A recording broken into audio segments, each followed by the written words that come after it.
Hi అండి, అందరు ఎలా ఉన్నారు? మేము శివాలయం టెంపుల్కి వెళ్తున్నాము. మా ఊరి పక్కనే 5 కిలోమీటర్లు ఉంటుందండి. చాలా బాగుంటుంది టెంపుల్. చాలా చుట్టుపక్కల మంచిగా పచ్చదనంతో ఆకులతో నిండిపోయి ప్రశాంతంగా భలే ఉంటుందండి. చుట్టూ అడవి అన్నమాట. చాలా దూరంగా ఉంటుందండి, ఊరికి దూరంగా ప్రశాంతంగా ఉంటుంది. టెంపుల్ మాత్రం భలే ఉంటుందండి.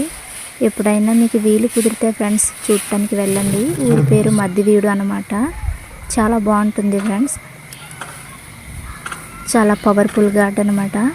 మంచిగా దేవుడు ఎప్పుడు మనం ఏదైతే అనుకుంటామో అది కంపల్సరీగా మనల్ని మంచి చేస్తాడండి.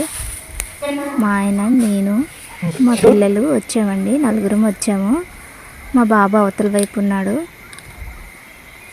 చాలా పవర్ఫుల్ గాడ్ అండి. మనం అనుకున్నది ఖచ్చితంగా నెరవేరుస్తాడు. ఇక్కడ చాలా ఖాళీగా ఉంటుందండి. మనము దేవుణ్ణి నచ్చినట్టుగా మనం పూజించుకొని దర్శనం ఇచ్చుకొని మనస్ఫూర్తిగా దండం పెట్టుకోవడానికి వీలు కుదురుతుందండి. బాగుంటుంది. చాలా ప్రశాంతమైన వాతావరణం, ఎంతో ఆహ్లాదకరంగా ఉంటుందండి ప్రదేశం.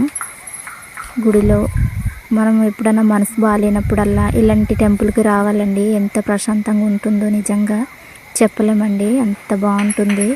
మేము మా ఫ్యామిలీ మొత్తం కలిసి వచ్చామండి. మేము ప్రతి సంవత్సరం ఇక్కడికి శివాలయంకి వస్తామండి. అంటే ఇక్కడ తీర్థం జరుగుతుందండి ప్రతి సంవత్సరము. అంటే అంత హెవీగా జరగదు కానీ కొంచెం కొంచెం ఒక మాదిలో జరుగుతుందన్నమాట. బాగుంటుంది ఫ్రెండ్స్. అంత జనం అనేది ఉండదు, తోపుడు అనేది ఉండదు, ఖాళీగా ఉంటుంది. చాలా బాగుంటుంది అనమాట. మీ అందరి కోసం ఫుల్ వీడియోస్ వేసి చూపిస్తాను ఫ్రెండ్స్. ఇది చిన్న లెంత్ వీడియో తీసాను. మీ అందరి కోసం మంచిగా వీడియోస్ వేసి చూపిస్తాను. నచ్చినట్లయితే లైక్ చేయండి ఫ్రెండ్స్. ఇది మొత్తం గ్రేస్ అనమాట ఫ్రెండ్స్. బాయ్.